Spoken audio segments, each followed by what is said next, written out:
అందరికీ నమస్కారం. శ్రీకాకుళం నియోజకవర్గం, శ్రీకాకుళం జిల్లా గార మండలం పూరవిల్లి. ఈరోజు ఎన్నికలు సమీపిస్తున్న సందర్భంలో గత ఎన్నికల్లో జగన్మోహన్ రెడ్డి ఒక్క ఛాన్స్ నా తండ్రి తాలూకా ఆశయాలు నేను నెరవేరుస్తాననేసి ప్రజల మధ్యకి తిరిగి రావడం జరిగింది. దాంట్లోనూ కోడికత్తి డ్రామా క్రియేట్ చేసుకొని మా వ్యక్తి జగన్ చెప్పిన మాటలకి పడిపోయి 5 సంవత్సరాలు జైల్లో ఉండి అనవసరంగా జగన్మోహన్ రెడ్డి సీఎం పదవి ఎండేసినాడు. ఆడు జైల్లో ఉన్నాడు. ఆడిని మొన్న ఎలక్షన్ దగ్గరికి వచ్చినప్పటికి భయంకి బెయిల్ ఇచ్చేసినారు తప్ప నిజంగా అయితే ఈ కోడికత్తి అనేది ఆ శ్రీనివాస్ అని కుర్రోడు అయితే చేయలేదు. ఇది కేవలం జగన్మోహన్ రెడ్డి ఇలా జరిపించుకొని గెలుపు కోసం అతను చేసిన కుట్రలోని ఒక భాగం.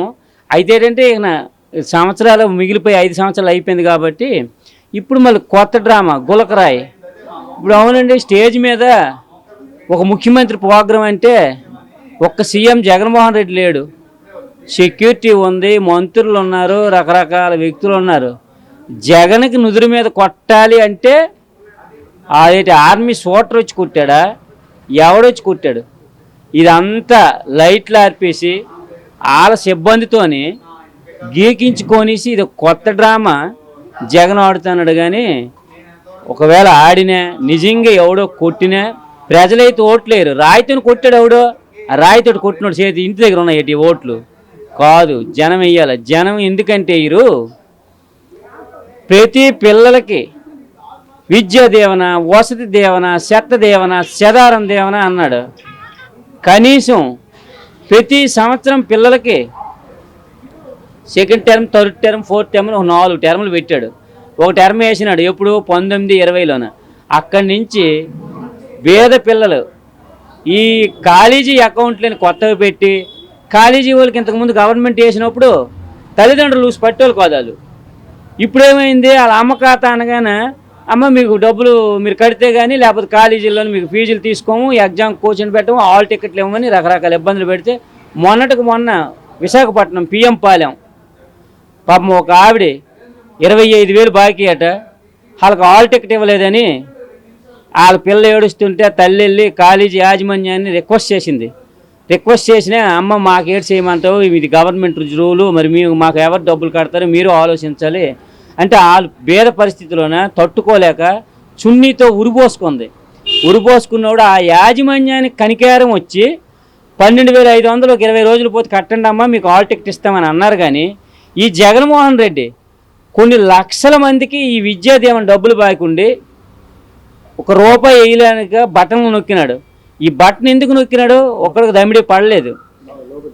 పాపం వాళ్ళ పిల్లలు దూరాన్ని ఇప్పుడు అందరూ పిల్లలు ఒక ప్రత్యేకత. నా కొడుకే మొన్న మోహన్ బాబు యూనివర్సిటీ తిరుపతిలో ఉన్నాడు. ఈ జగన్ ఈ జాయింట్ ఖాతా అని నానా హంగామి పెడితే మేము అకౌంట్ ఓపెన్ చేయడం జరిగింది. మొన్న బటన్ నొక్కినాడు, డబ్బులు పడతాయి అనుకున్నాం మేము. డబ్బులు పడలేదు సరి కదా. మొన్న 2,700 ఎగ్జామ్ ఫీజుకి వాళ్ళు ట్యూషన్ ఫీజుకి లింక్ పెట్టి డబ్బులు తీసుకోలేదు. మొన్న నాకు నేనుగా 92,000 కట్టడం జరిగింది. 93,500 కట్టాను.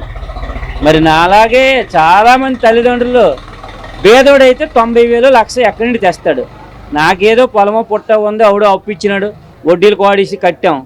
అందుకు జగన్మోహన్ రెడ్డి ఈసారి ఆటో వాడికి 10,000 వేసినానన్నా లేదు, అమ్మఒడి వేసినానన్నా లేదు, విద్యా దీవెన లేదు, వసతి దీవెన లేదు.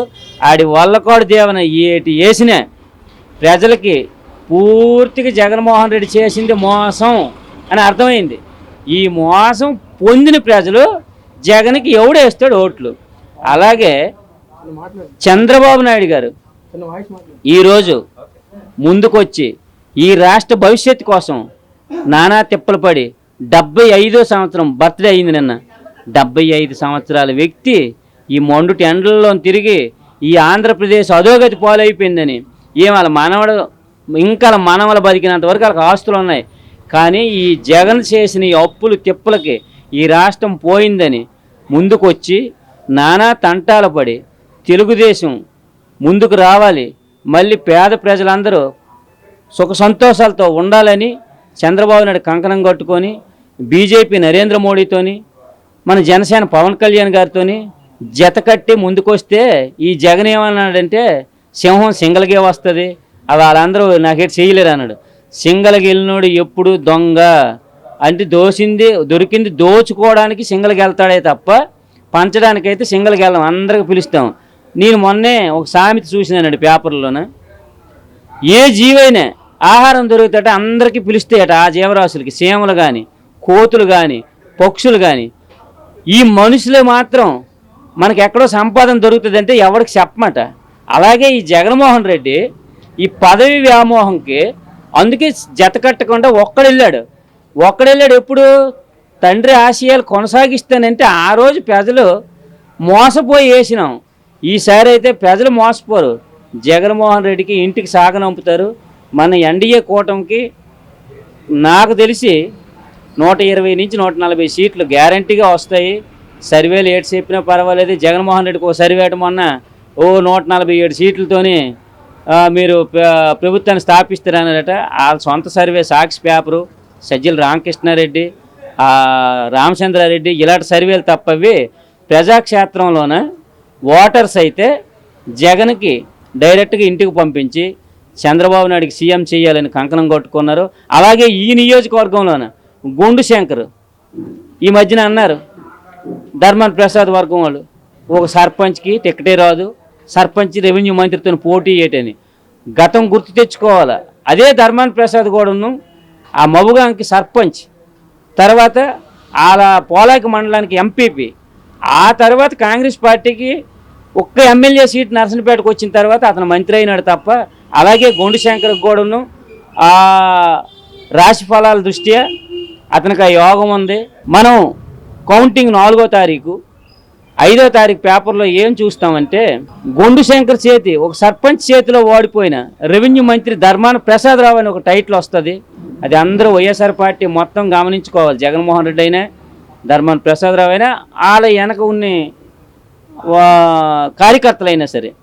అందుకు తప్పకుండా ఇక్కడ గుండు శంకరు, అక్కడ చంద్రబాబు నాయుడు వీళ్ళందరూ మనకి 5వ తారీఖున మనం ఒక పెద్ద ఉత్సవాలు చేసుకుంటాం.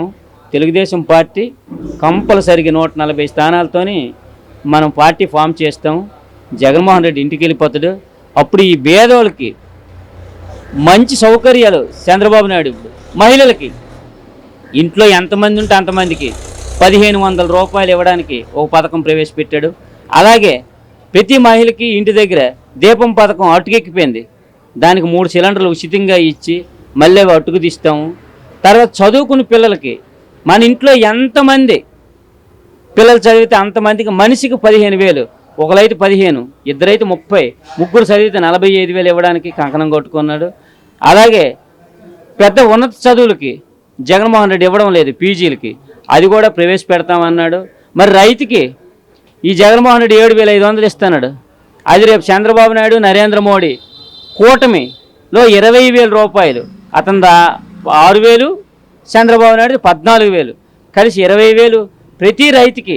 ఇంట్లోని ఎంతమంది రైతులు ఉంటే పాస్ పుస్తకాలు ఉండి అంతమందికి 20,000 రూపాయలు, తక్కువ పొలం ఉన్నాయి ఎక్కువ పొలం ఉన్నాయి 20,000 ఇవ్వడానికి ఇదొక పథకం. ప్రతి మహిళ ఆంధ్రప్రదేశ్ మొత్తం ఎక్కడికి తిరిగిన ఆర్టీసీ బస్సులో ఉచిత ప్రయాణం ఒకటి. మరి ఇవన్నీ మంచి మంచి పథకాలు. ఇప్పుడు మహిళలకి 75% ప్రయారిటీ ఇచ్చిన ప్రభుత్వం నారా చంద్రబాబు నాయుడు గారిది అని తెలుగుదేశం పార్టీ. అందుకు మన రాష్ట్ర ప్రజలందరూ గమనించి ఒక ఛాన్స్ జగన్ అడిగినాడు, ఒక ఛాన్స్ ఇచ్చేసినారు. దయించి ఉద్యోగస్తులైనా ఆడాళ్ళైనా రైతులు అవని ముఖ్యంగా యువత ఉద్యోగాలు లేక బ్యాగులు పెట్టుకొని ఒక ఇంజనీరింగ్ చేసి 5,000కి 6,000కి ఎక్కడో ఉపాధికి వెళ్ళారు పాపము. వాళ్ళందరూ రేపు చంద్రబాబు నాయుడికి ఓట్లేసి గెలిపించి పరిశ్రమలు మన ఆంధ్రప్రదేశ్లో చంద్రబాబు నాయుడు గారు వచ్చిన తర్వాత స్థాపిస్తాడు. ఓ 15,000కో 20,000కో వాళ్ళకి ఉద్యోగాలు 20 లక్షల ఉద్యోగాలు కల్పించడానికి చంద్రబాబు నాయుడు గారు సిద్ధంగా ఉన్నారు. ఒకవేళ ఇన్ కేసు వాళ్ళకి వయసు దాటిపోయి ఉద్యోగానికి అర్హత లేకపోతే ఈ డిగ్రీ పట్టభద్రులు అయిన వాళ్ళు ఇంజనీరింగ్ చేసిన వాళ్ళకి 3,000 భృతి ప్రతి సంవత్సరం చెల్లించడానికి అతను మేనిఫెస్టోలో చెప్పడం జరిగింది.